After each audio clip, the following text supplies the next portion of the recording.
नमस्कार. मी डॉक्टर राम नाईक. आपण आज उद्योजक बनण्यातील अडथळे कोणकोणते आहेत, हे बघणार आहोत. लास्ट लेक्चरमध्ये आपण उद्योजक बनण्यात जे अंतर्गत घटक कारणीभूत आहेत, ते आपण पाहिलेले आहेत. त्यांना आपण व्यक्तिगत घटक असंही म्हणतो. लास्ट लेक्चरमध्ये आपण ते पाहिलं. आज आपण उद्योजक बनण्यात येणारे जे अडथळे आहेत आणि जे बाह्य घटक आहेत, त्या घटकांचा या ठिकाणी अभ्यास करणार आहे. यामध्ये सामाजिक घटक, आर्थिक घटक, राजकीय घटक किंवा सांस्कृतिक घटक, तांत्रिक घटक, शैक्षणिक घटक, पर्यावरणीय घटक अशा अनेक घटकांचा समावेश होतो. आणि ही सर्व घटकं उद्योजक बनत असताना खूप अडथळे निर्माण करतात. तर याच्यामध्ये स्टेप बाय स्टेप आपण वन बाय वन या ठिकाणी हे घटक पाहूया. जो पहिला घटक आहे तो म्हणजे बाह्य घटकामधील पहिला घटक हा आहे सामाजिक घटक. आपण अनेक वेळा अशी व्याख्या पाहतो की व्यक्ती हा समाजशील प्राणी आहे.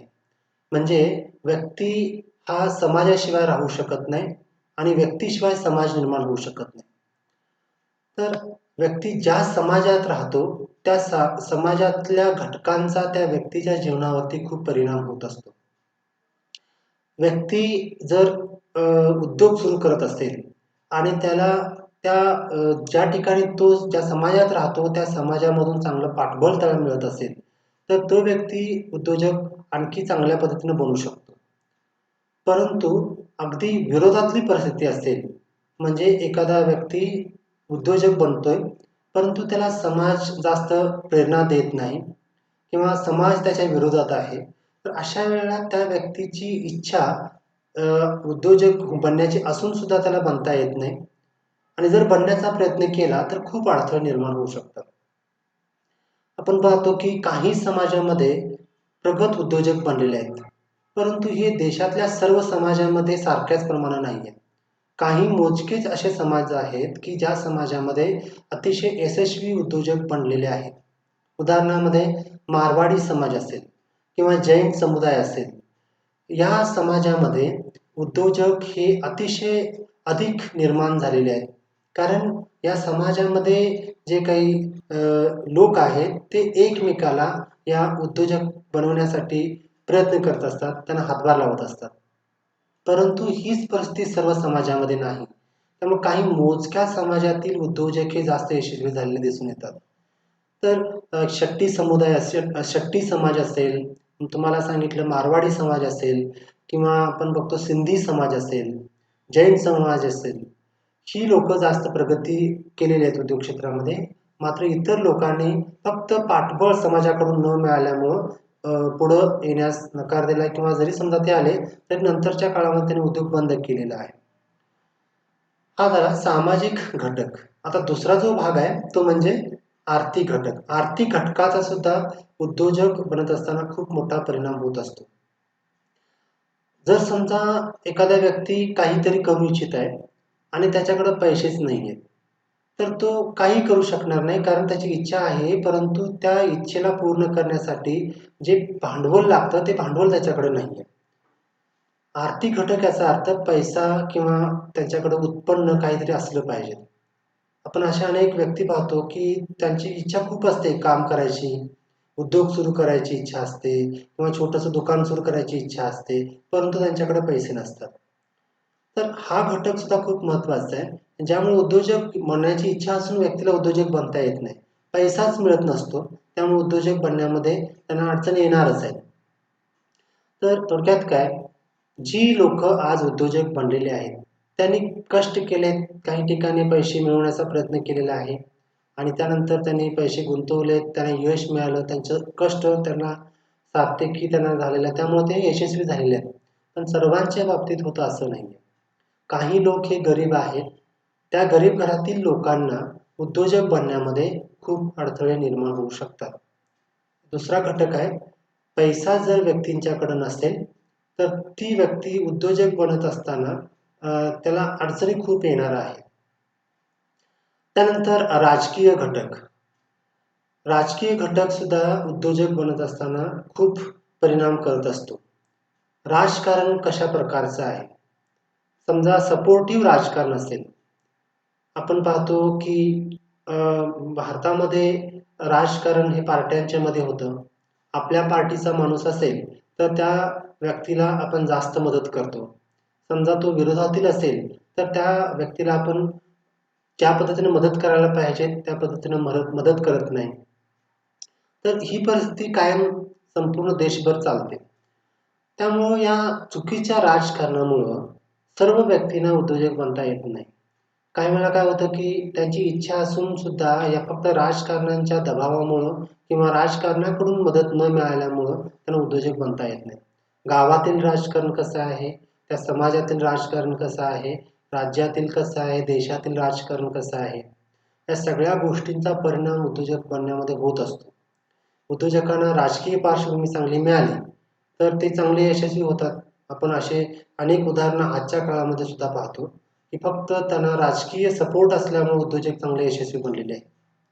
तर हा सुद्धा घटक खूप महत्त्वाचा आहे. राजकारण जर उद्योजकांच्यासाठी पोषक असेल आणि कुठल्याही प्रकारचा भेदभाव न करता जो व्यक्ती चांगल्या पद्धतीने उद्योजक बनू इच्छित आहे, त्याला जर बनवण्यासाठी प्रयत्न केले जात असतील, तर अनेक उद्योजक निर्माण होऊ शकतात. परंतु तसं न झाल्यास किंवा राजकीय परिस्थिती जर अगदी उलट असेल, तर खूप अडचणी येऊ शकतात. त्यानंतर सांस्कृतिक घटक. आपण पाहतो की भारतातली जी संस्कृती, भारतीय संस्कृतीला खूप मोठा इतिहास आहे. हजारो पूर्वीची ही संस्कृती आहे. परंतु या संस्कृतीवर विदेशी संस्कृतीचं आता आक्रमण होत चाललेलं आहे. भारतीय संस्कृती हळू-हळू आता लोप पावत चाललेली आहे आणि त्यामुळं अनेक प्रकारचे फॅशन्स येत आहेत. एकूण इंडस्ट्रियल कल्चर पूर्ण बदललेलं आहे. वातावरण संपूर्ण वेगळं निर्माण झालेलं आहे. त्यामुळं आपण जर समजा एका संस्कृतीला विचारात घेऊन त्या पद्धतीने काही उत्पादन करत असेल आणि नंतरच्या काळामध्ये ती संस्कृती जर बदलली, तरीही खूप अडचणी निर्माण होऊ शकतात. म्हणजे संस्कृती कुठल्या प्रकारची आहे, त्याचा अभ्यास करून त्यानंतर आपण उद्योग क्षेत्रामध्ये त्यांना पूरक असं जर काही उत्पादन तयार केलं, तर आपल्याला चांगलं यश मिळू शकतं. म्हणजे हा एक भाग आहे. संस्कृती बदलत चाललेली आहे आणि त्या संस्कृतीला आपण ॲडजस्ट करून त्या प्रकारची उत्पादनं बनवणं, त्या प्रकारचा व्यवसाय सुरू करणं, हा सुद्धा खूप महत्त्वाचा भाग आहे. समजा याकडे लक्ष नाही दिलं, तर अडथळे निर्माण होऊ शकतात. त्यानंतर आपण बघितलं हे एकूण आपण 4 भाग बघितले. पुढचा भाग आहे तो म्हणजे तांत्रिक घटक. आज तयार झालेलं तंत्रज्ञान हे उद्या जुनं बनत चाललेलं आहे. म्हणजे कोणतंही तंत्रज्ञान हे शाश्वत नाहीये. आजचं तंत्रज्ञान उद्या जुनं होईल किंवा उद्याचं तंत्रज्ञान परवा जुनं होईल. परंतु शाश्वत तंत्रज्ञान आपल्याला कायमस्वरूपी एकच तंत्रज्ञान शाश्वत मिळत नसल्यामुळं आपण नेहमी एक उद्योजक असेल, तर नवीन ॲडव्हान्स जे तंत्रज्ञान आपल्याला उपलब्ध होईल ते घेण्याचा प्रयत्न केला पाहिजे. आणि त्याची माहिती सुद्धा आपल्याकडे असली पाहिजे. म्हणजे एक तर तो उद्योजक तंत्रज्ञानासाठी पारंगत असायला पाहिजे. तंत्रज्ञान त्याला सगळ्या गोष्टी जमल्या पाहिजेत. नवीन तंत्रज्ञान बाजारात कुठलं उपलब्ध आहे त्याची माहिती त्याच्याकडे असली पाहिजे. घेण्यासाठी त्याने प्रयत्न केले पाहिजेत आणि ते तंत्रज्ञान उद्योगामध्ये वापरलं पाहिजे. समजा असं जर तो करणारा असेल, तर तो यशस्वी होऊ शकतो. परंतु नवीन तंत्रज्ञान खरेदी करण्याची जर इच्छा असेल आणि त्याच्यासाठी जर पैसे जास्त द्यावे लागत असतील, तरीही त्या व्यक्तीला ते तंत्रज्ञान घेता येणार नाही. पुन्हा अडथळे निर्माण होऊ शकतात. थोडक्यात काय, तंत्रज्ञानाची माहिती असणं, तंत्रज्ञानाचा वापर उद्योगामध्ये करणं, हे त्या व्यक्तीला जमलं पाहिजे. परंतु याच्याकडे जर दुर्लक्ष केला किंवा त्याची माहितीच त्याला नसेल, तरी खूप अडथळे येऊ शकतात. त्यानंतर शैक्षणिक घटक. आपण अंतर्गत घटक पाहताना बघितलं की जे शैक्षणिक घटक आहेत, त्यासुद्धा व्यक्तीच्या उद्योजक बनण्याच्या प्रक्रियेमध्ये खूप अडथळे निर्माण करत असतात.